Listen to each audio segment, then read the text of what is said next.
Growing a business is kind of tricky right now. Supply chains are squeezed, tariffs and trade policies are dynamic, and cash flow, it's tighter than ever. You need clarity to come out on top. Without it, you risk falling behind. If only you could hop in the DeLorean and see the future, right? Thankfully, there's NetSuite by Oracle. NetSuite has real-time forecasting to help you move ahead with confidence. This is your AI-powered business management suite and the #1 cloud ERP. Trusted by over 42,000 businesses, NetSuite brings accounting, financial management, inventory, and HR all under one roof. It's your single source of truth, giving you the data and control you need to move quickly. And with AI built in, you can automate the busy work and focus on strategy. NetSuite helps you see what's stuck, what it's costing you, and how to pivot fast. If I were running a business with a lot of moving parts, I'd use NetSuite for full control over everything. Tame the chaos with NetSuite. If your revenues are at least in 7 figures, download the free ebook, Navigating Global Trade, 3 Insights for Leaders at netsuite.com/SPI. That's netsuite.com/SPI. You spent months building towards launch day, but when the clock hits 0, your site crashes. Bots swarm, and loyal fans rage on Reddit. That's not good. Fanfare was built to stop that. Fanfare is the drop platform made for high-pressure moments, stampede-proof infrastructure, verified waitlists, and bot filters that actually work. Instead of refunds and rage, you get retention and revenue. And that sounds great to me. Your next launch shouldn't be a gamble. Get Fanfare's 5-step hype drop playbook and learn how to bulletproof your drop at fanfare.io/playbook. Again, that's fanfare.io/playbook. Part of me didn't think that I deserved or that it was possible for it to be easy. It was always, you have to work hard to succeed.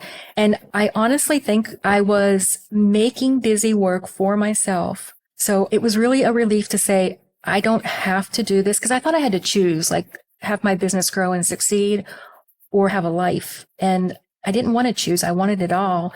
So a lot of it for me was asking myself, when I want something, does it have to be hard? What would it look like if it was easy?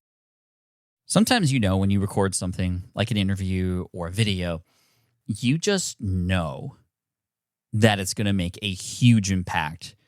And I got to say, out of 700-ish podcasts that we've had here on the show, this may very well be one of the most inspirational conversations I've ever had. We're talking with Deanna Cooper, and she is the host of the Stay at Home Nurse podcast. And she educates in a very similar way that I educated architects about a particular exam to pass. And her story very much is in parallel with mine. However, what she's done with where she's at and what she's now doing is going to blow your mind. And I want you to listen all the way through. And if you are not inspired by this, I don't know what's wrong. But you're going to pick up some amazing tips. You're going to pick up some amazing strategies and mindsets around scrappily putting something together and then transitioning into becoming the CEO of a company while still having the freedoms in your life. She travels throughout the year now, is able to help tens of thousands of people at the same time. How does she do it? Well, she's about to tell you. Here she is. Here's Deanna. You're listening to the Smart Passive Income Podcast, a proud member of the Entrepreneur Podcast Network, a show that's all about working hard now so you can sit back and reap the benefits later. And now your host, Houndoom, Miltank, and Jengar are his 3 favorite Pokemon, Pat Flynn. Running a business means legal questions are inevitable. Is this contract or agreement solid? What can I do if a client won't pay me? Am I set up properly for taxes? Well, rather than trying to navigate all of this on your own or searching endlessly online, imagine having a law firm on your side without the high hourly rates. That's exactly what Legal Shield's small business plans offer. With Legal Shield, entrepreneurs get access to real legal support, contract reviews, collection letters, guidance on business formation, and even help handling IRS audits. Members can book consultations, upload documents through the app, and work with a provider law firm that understands small business laws in your state. You also get proactive help on tax and trademark questions so you can stay ahead of legal risks. And if a client delays payment, Legal Shield can send professional collection letters to help you recover what you're owed, all for a fraction of what traditional attorneys charge. Go to LegalShield.com/SPI or call 833-570-9980 to learn more and get big business legal support without a big business budget. That's LegalShield.com/SPI. Hiring shouldn't be a hassle or a drain on your budget. Upwork is your one-stop shop to find, hire, and pay top freelance talent, saving you time and keeping costs in check all in one place.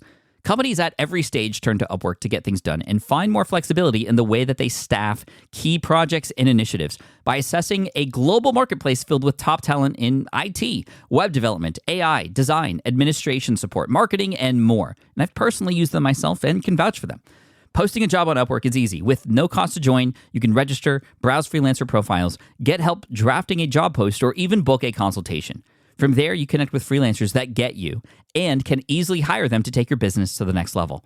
Upwork makes the entire process easier, simpler, and more affordable with industry-low fees. Post a job today and hire tomorrow with Upwork. Visit Upwork.com right now and post your job for free. That is Upwork.com to post your job for free and connect with top talent ready to help your business grow. That's UPWORK.com, Upwork.com. Go there now. Deanna, welcome to the Smart Passive Income Podcast. Thank you so much for joining me today. Thank you for having me. You know, I'm really excited. You had been a person that a few other people have recommended that I interview because you have a story that sounds apparently very similar to my own in several different ways. So I would just like to dive in and ask you, like, what are you doing now? And then we'll kind of time travel back to the past to see where this all started. So if somebody were to ask you now, Deanna, like, what is it that you do? How do you answer that question? So I usually tell people when they ask what I do that I help to develop the case management workforce, which I know unless you're in case management, you probably don't know what that is. But I provide education and training for case managers to help them to grow in the profession. Okay, so case managers, you help provide information. How do you do that? What's the website and sort of what can we do there? Our website is Case Management Institute, and there we provide training for new nurses that want to become case managers. And we provide the very first thing that we did, which got our business started, was providing education through books first and then online courses to help current case managers pass a certification exam. So that kind of mirrors your Green Exam Academy that you did way back when. Yeah. So, my story is I had gotten laid off, and that's what even my dogs are excited about it, actually. I had gotten laid off and started that business. Why did you start that? Where did this all sort of begin? Yeah, so it was actually 10 years ago in September that I was just at a really, really low point. Financially, I had just gone through a divorce, so everything was just like kind of crumbling.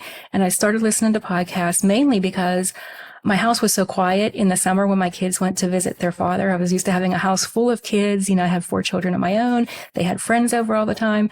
So to get rid of the noise, I would listen to podcasts. And somehow I came upon the Read to Lead podcast, and you were on there, and Dan Miller was on there. And then when I heard your story, I was like, oh my gosh, this is like a real person. This isn't.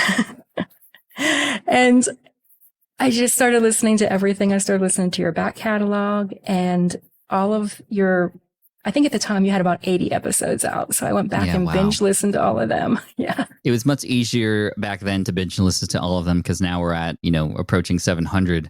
Of those 80 episodes, like what were the kinds of things? Because I remember when I first started too, I had gotten inspired by another podcast. It was called the Internet Business Mastery. And I remember hearing a few things here and there that really made me believe that I could do this too.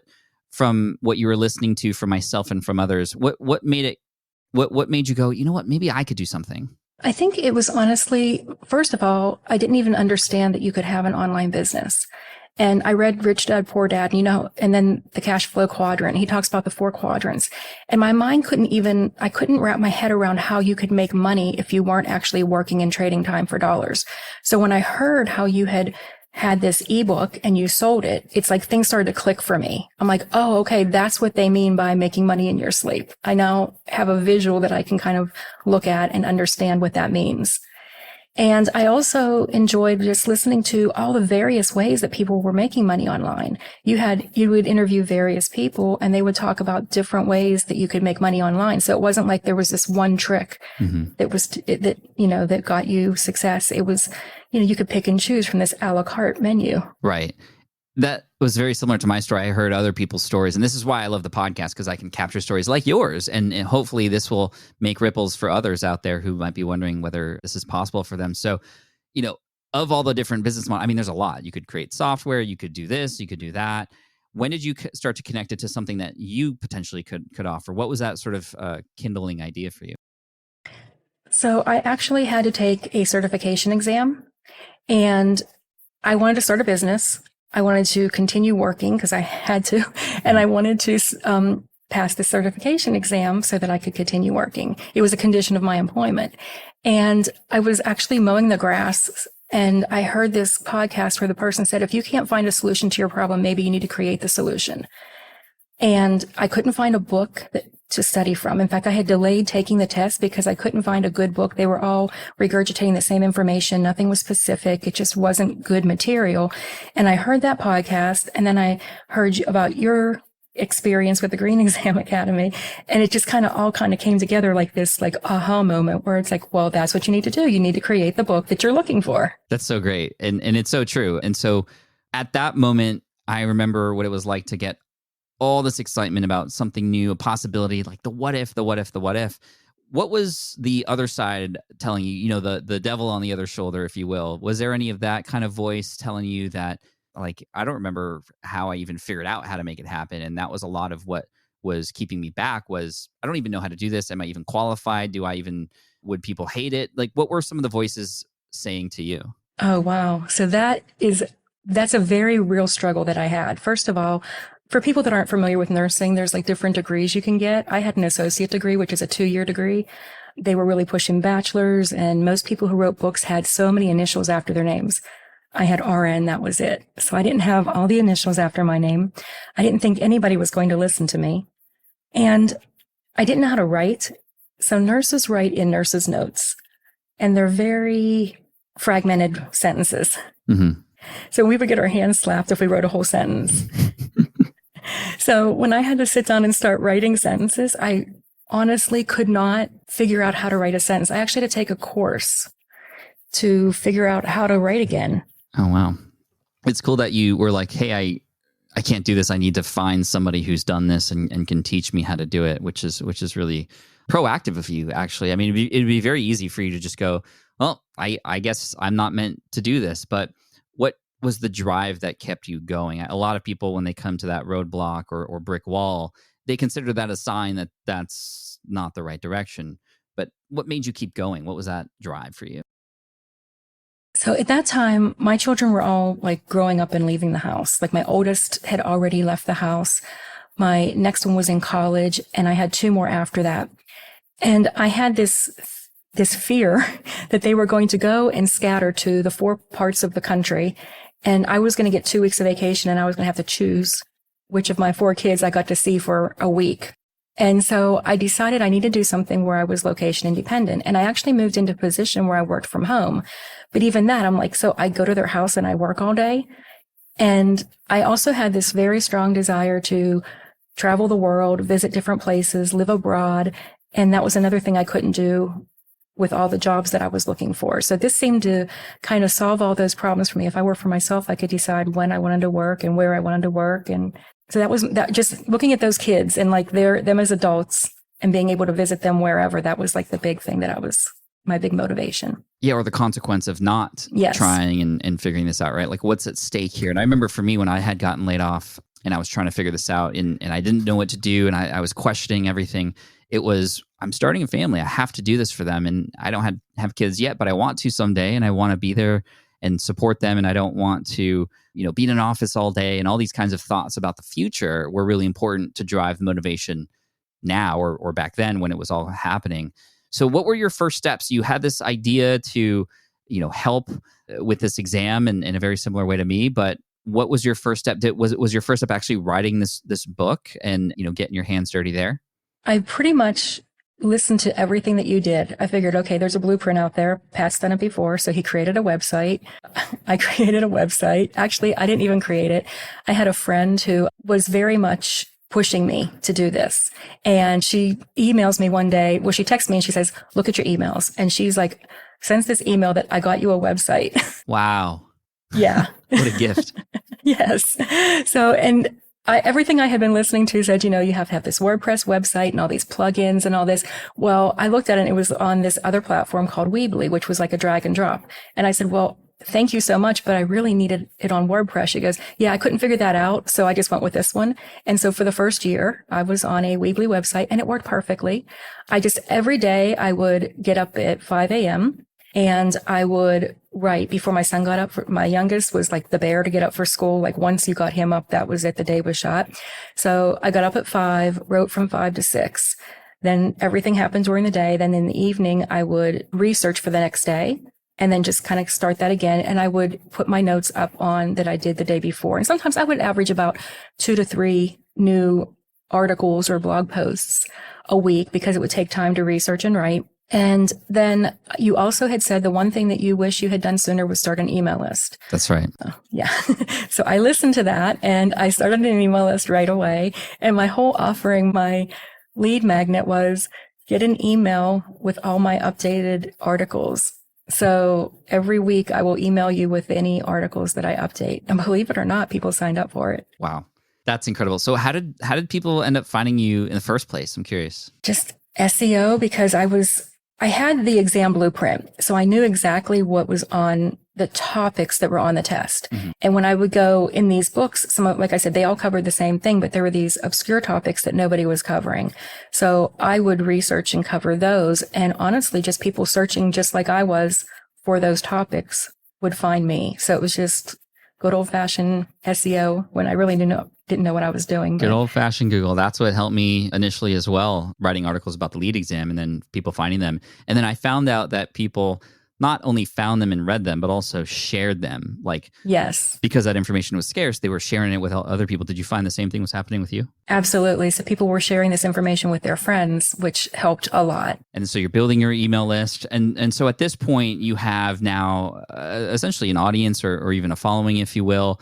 What was that like for you to see that you were making an impact and able to reach other people around the world just from the convenience of a computer at home? It was amazing to me because when I started doing the blog posts, you could go back and look at your analytics. And I'm like, oh my gosh, there are people on my website. And they went from one page to another to another. So I was like, this is actually working. And it was kind of scary because the way that I was able to write my first blog post was to tell myself nobody's ever going to find this and read it anyway.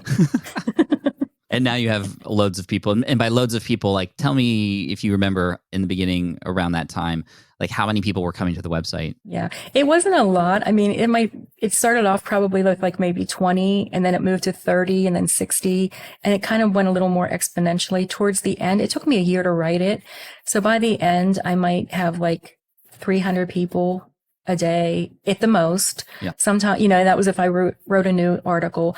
And my email list was only, I think, at the time that I published the book, I think it was around 60 people. It wasn't huge, but it was very targeted because there was no other reason to be on that email list other than you wanted to read these. So tell me about the book. When did that come into play and how did you launch that?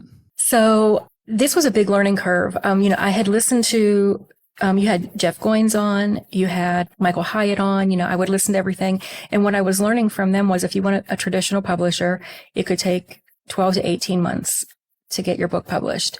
And the test that I was teaching people to pass changed every 5 years.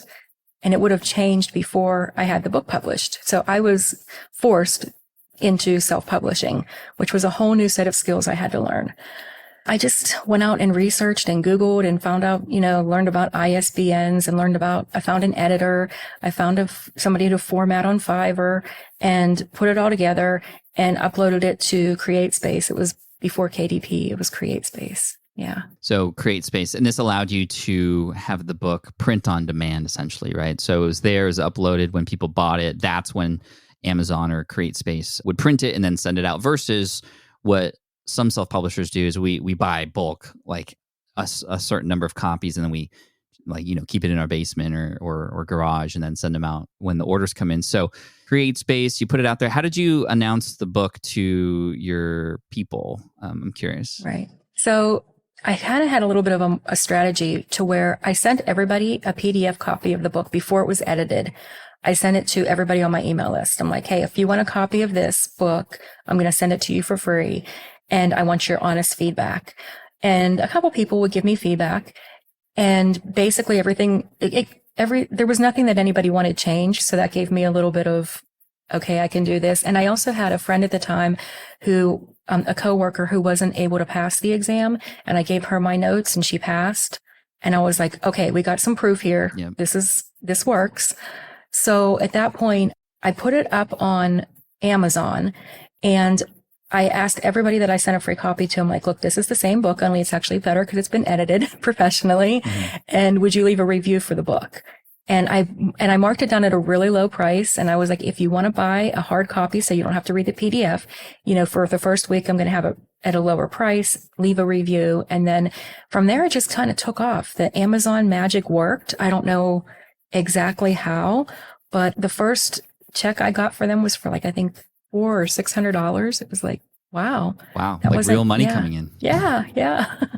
And I didn't spend the money. For like, I think it was 3 months before I would spend it because I thought people were going to return the book and I was going to have to give Amazon the money back. So when they didn't return the book and you started to see more sales come in, and you're right, like it's just like sometimes we don't even know how the Amazon algorithm works. It just kind of, one day it just gets in front of the right people. Same thing happens with YouTube and even our blogs with SEO. It's just you did the work by putting it out there and making it great, and I think that the shareability of something like this, especially with how useful it is. I mean, similar to my exam stuff, it's like it has a direct impact on a person's career the moment people put it into use and to see that. So what were the results of the book being out there on Amazon? Like, what did you start to see happen with your brand and just, the interaction with your people from there? Yeah. So I was getting really good feedback, which was great. People were sharing it. They were telling their friends. I would get emails from the people that were on my list. They were like, I just sent this to everybody on my team. Amazing. So it was really exciting for me to see that people were actually being changed by it. It was like, sometimes it would just bring you to tears because they're like, you would hear people saying, I've been trying for, forever to pass this. I'm going to lose my job. I was finally able to do it. So it made me feel really good. One other thing that I did was when you sell something on Amazon, they're Amazon's customers. They're not your customers. Mm-hmm. So I spent like a weekend at the beach on a women's retreat with the church. And I would get up early in the morning and I took my book and I took like some paragraphs out and I took some more important words out and filled in like a blank line. And I made a companion workbook.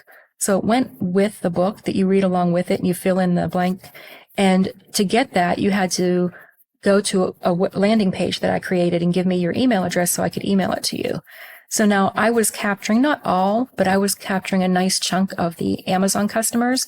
And then I was able to email them, provide them additional support, talk to them, find out what they wanted. And then eventually when we had a course, I was able to sell them the course. It got really scary there for a little bit because I started to get recognized as an expert. And I didn't feel like I was an expert. Oh, tell me more. So like when you write the book, they're like, you wrote the book on it. So everybody thinks you know everything you wrote. And so they ask a question. I'm like, let me go look in my book. I know I wrote about that. And then have to go find the page and then give them the answer. But then I was probably about a year in, somebody reached out to me on Facebook Messenger. And I was at the South Carolina County Fair and I get this Facebook Messenger from this woman who I don't know, but she looks very professional. And so I stopped and I'm like looking and here she was. I Googled her to find out who she was. And she was like a past president of our professional organization. She won a Lifetime Achievement Award. She was like this amazing person. And she sent me a message and said, I like what you're doing. Let's talk. Ooh. And I was like, yeah, is that good? Is that bad? Yeah, right. It's like, can you be any more cryptic?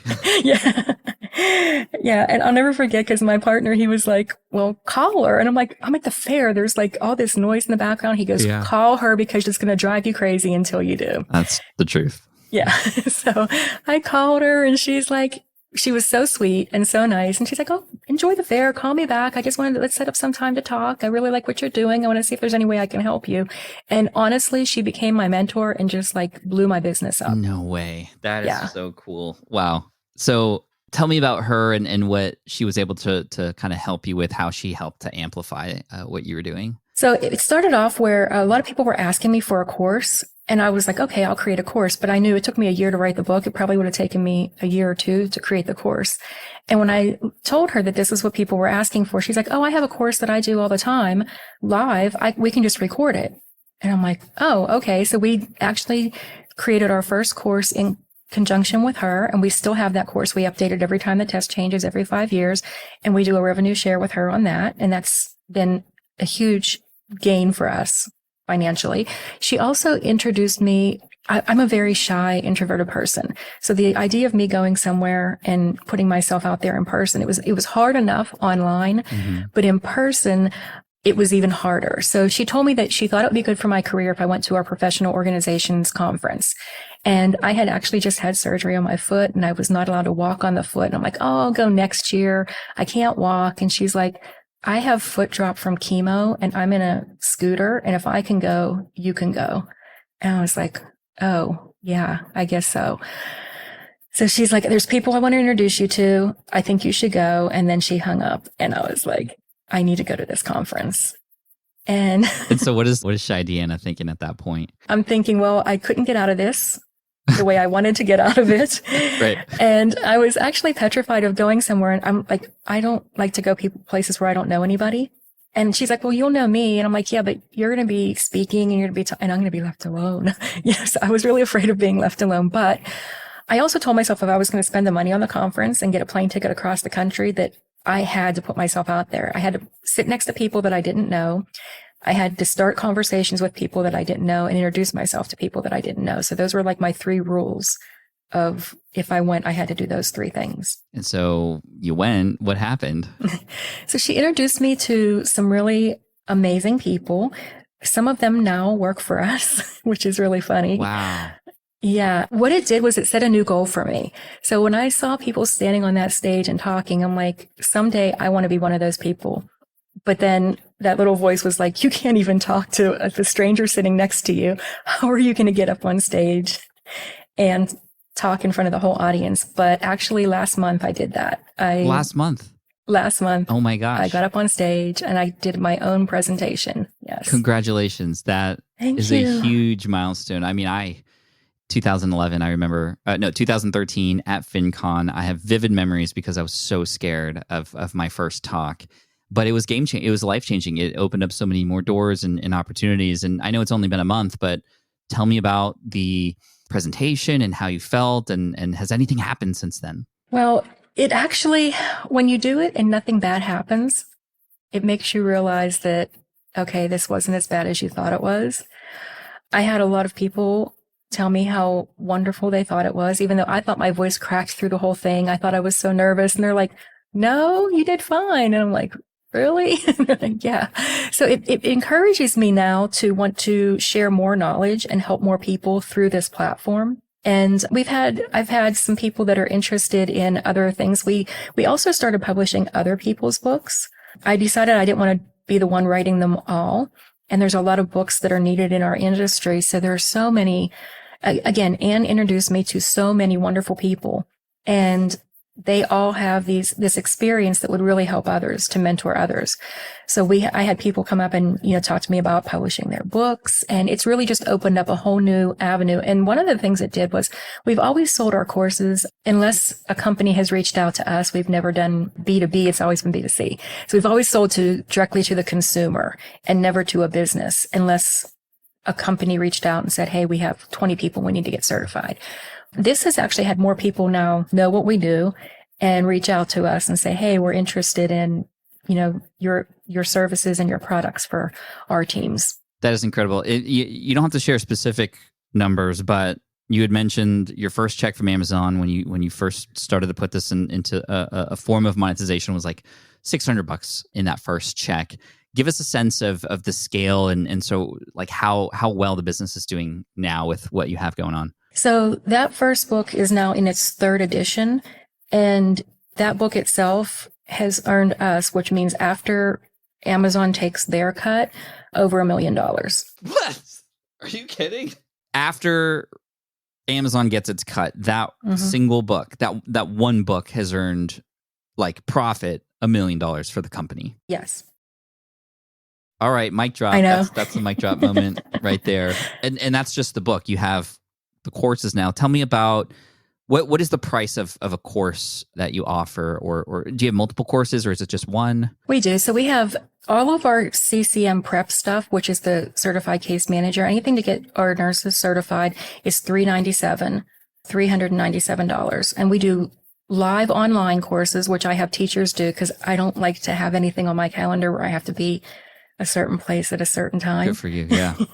So I have these wonderful instructors that I met through our professional organizations, people that have retired but still want to do something for our community. And so they give back by teaching this course. And of course, we compensate them for it. And then we also I found out that people were using my certification prep book to onboard and teach new case managers. And it freaked me out because I was very specific on writing a book that was like, this is for an advanced case manager who needs certification. Because all the other books out there was like, oh, well, we can help you to become a case manager and we can help you get certified. I'm like, those are two different levels. You're a beginner and an advanced. So I went back and I wrote a Foundations of Case Management book, and I did a Foundations of Case Management course. The course to me is much more meaningful because they get a certificate of completion, which now, if they're going from a bedside nurse and trying to get into case management, they show that they've taken the time to actually learn. They get continuing education credit, and they have instructors, again, are wonderful. We have the most amazing instructors. And so they help them. There's a process that they go through so that they actually understand what they're reading and what they're learning and how it will eventually help their clients to have better care. And so those ones are like anywhere from $897 up to, I think, $1,200 for those courses. I mean, you're playing in the big leagues now, Deanna. Like this is such a stark difference from where we first heard you start. Tell me how life is for you now that you're at this point. Like sometimes we hear these stories and it's like, okay, lots of money coming in, that's great, but there's a lot more going on. Are you at all overwhelmed from any of this? Are you losing any freedoms from time as a result of where the business has now arrived? Tell me what your thoughts are on that. I love that question. I absolutely love that question. I can't remember what year it was, but it was probably around 2017 or 2018. You had opened up some like coaching things, and I had reached out because I was so overwhelmed. I was living in this. So in 2016, the business was only about 2 years old, 2.5 years old. We moved to Mexico. So I got that freedom where I could work from anywhere. So I'm like, okay, let's do it. This is why we did it. And we moved to Mexico. We were living on the Caribbean Sea, beautiful location. And my head is down working all the time. In fact, our neighbors who I love, they're like our family down there, would walk by and they'd go like this and just kind of like hide their eyes because they knew I was working and I couldn't be disturbed. And it was total overwhelm. And I knew I had to get out of that. So I wasn't selected for your coaching, but I did find some coaches, and I am now at the point where I have systems and processes. I have a great team, and I have freedom. So last year I traveled, I think every single month of the year. I still work because I love my job. Like I absolutely love what I do, but I want to do it when I want to do it so that I can enjoy it instead of feeling like I have to do it. So in October, I actually took, I think, almost 3 weeks off, and my assistant was able to handle everything. And not only did I take the time off, but I came to Sedona and I was hiking. So I'm out no cell phone for 6 hours a day. I'm out in the wilderness, no contact. And I'd come back at the end of the day and I'd text her and say, what's going on? She's like, everything's good. Or she'd say, there's one email I need you to look at. I started, it's in the inbox. And after that, I realized we really can, we've made it. We've crossed through that, what I call the messy middle, where you're trying to where you're overwhelmed, and we made it to the other side. So we actually decided that we were going to travel full time. And June 1st of this year, 2023, we left Mexico, and now we're traveling full time. Wow. Okay. So where are you right now? So right now I'm sitting at the Sedona Public Library. Oh, you're in the library. Because our internet is not very good where we're renting. So I rented a room at the library so I could record this podcast. Okay. Maybe that explains a little bit of the sort of semi-whisper that we're getting. Yeah. But also, it's just like, Anyway, so where to next after this? So after this, I have another conference in Las Vegas. I'm going to be speaking again by myself, this Look time a at you. 4-hour workshop. I know. 4 hours by myself. And actually, I did this workshop several years ago before COVID, and I had Ann do it with me because I was afraid to do it by myself. So now I've grown up. I'm a big girl, and I'm going to do the conference by myself. And we're also going to do, actually, we started doing, I've had this desire for a couple years now to where like I feel like I've made it, and I want other nurses. They're having a hard time right now. The jobs, they're overworked, they're burned out, they're having moral distress. It's a really bad place for a lot of them. And so I really want to inspire them. And I started a podcast a couple years ago and took your course, your podcasting course, which made it very easy. It was like step by step, do this, just the way I like it. And my goal was to inspire and equip nurses to like think outside the box, whether it was in the career or in starting a business.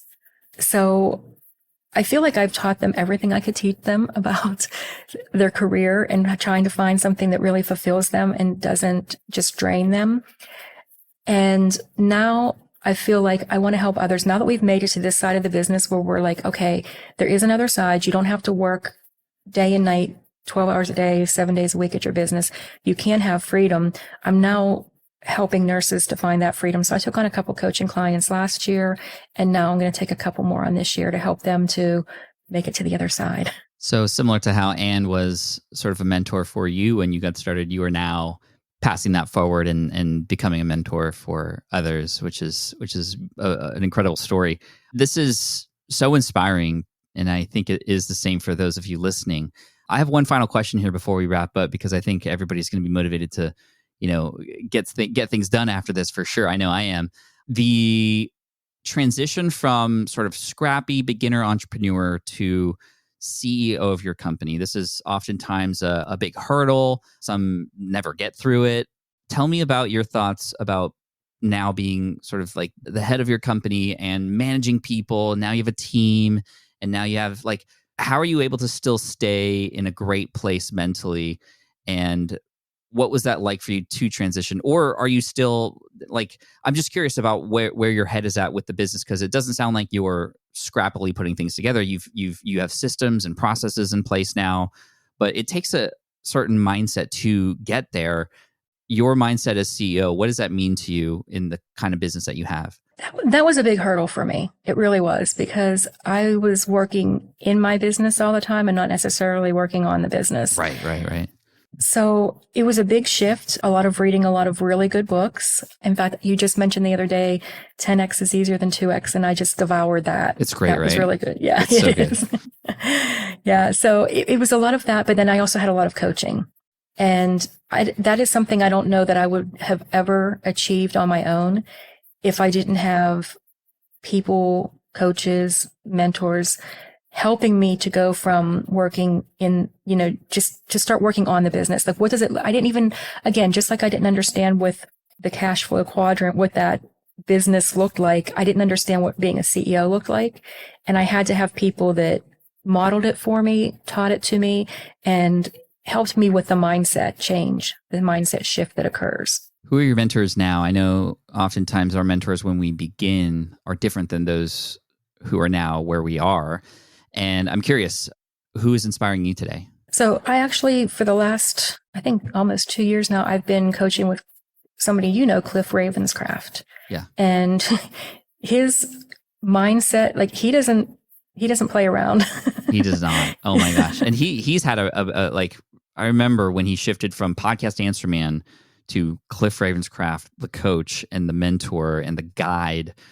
Like, he is in his zone of genius, as he says all the time, that term, zone of genius. He has found it, and he's owning it, and he's so great at it. And I get to chat with him every week, and I feel very blessed. So how often are you chatting with him, and what did he really unlock for you? Yeah, so it's once a month we get on a session, and a lot of the things I didn't even realize I was saying that were holding me back, a lot of the words that I was using, and he's one to really call you out and say, wait a minute. Oh, he calls us out all the time, yeah. Yeah, and I guess part of me didn't think that I deserved or that it was possible for it to be easy. it was always work hard, play hard. You have to work hard to succeed. And he really challenged me on that about, do you have to work hard?